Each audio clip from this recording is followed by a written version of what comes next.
Iran-US deal nears finish line, but Trump and Khamenei must say yes.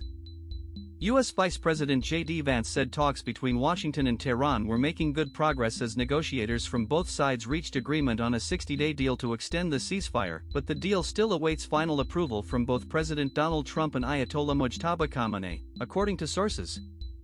If signed, the Memorandum of Understanding would be the most significant diplomatic step since the war began on February 28. According to U.S. sources, the draft terms include unrestricted shipping through the Strait of Hormuz, Iran removing all mines from the strait within 30 days, a proportional lifting of the U.S. naval blockade as commercial shipping resumes, U.S. sanctions waivers to allow Iran to sell oil, Iran's commitment not to pursue nuclear weapons, and a U.S. commitment to discuss sanctions relief and the release of frozen funds.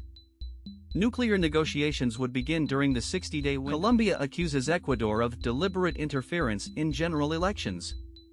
Colombia has rejected a move by Ecuador's president to eliminate tariffs on Colombian imports because of a commitment made to an opposition candidate. Bogotá. Colombia's government on Saturday rejected a move by Ecuador's President Daniel Noboa to eliminate tariffs on Colombian imports because of a tariff commitment made to an opposition candidate, calling it deliberate interference in the ongoing electoral process.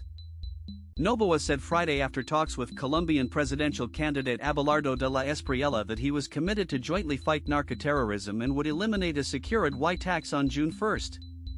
Colombia's foreign ministry responded on Saturday by saying the repeal of tariffs imposed by Ecuador on bilateral trade stems from a resolution issued by the Andean Community of Nations and rejected its portrayal as a goodwill gesture by the Ecuadorian leader. Rwanda-Russia nuclear deal underscores Africa's shifting power balance. Kigali, Rwanda. Rwanda's new nuclear cooperation agreement with Russia may look technical on paper, focused on science, nuclear medicine and energy, but it signals a deeper shift in the geopolitical balance across Africa. While Moscow is deepening its presence on the continent, Washington and other Western powers are increasingly viewed as inconsistent partners, leaving room for countries like Rwanda to explore new alliances.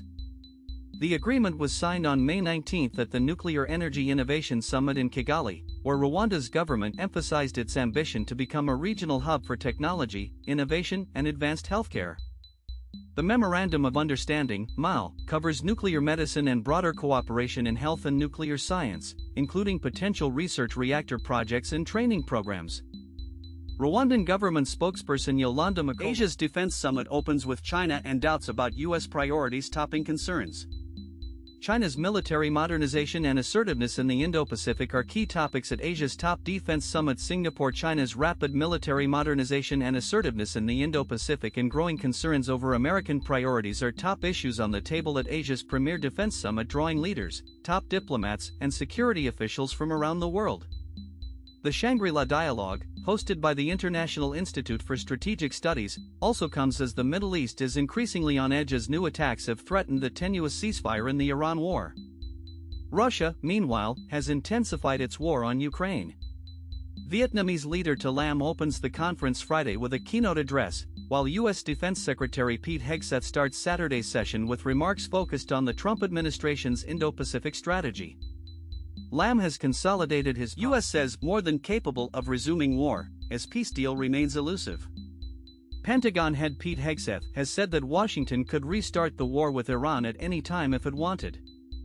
His remarks follow days of talks and a 2-hour meeting in the White House Situation Room that has yet to produce a deal between the U.S. and Iran. Analysis by France 24 international affairs editor Shirley Sitbon.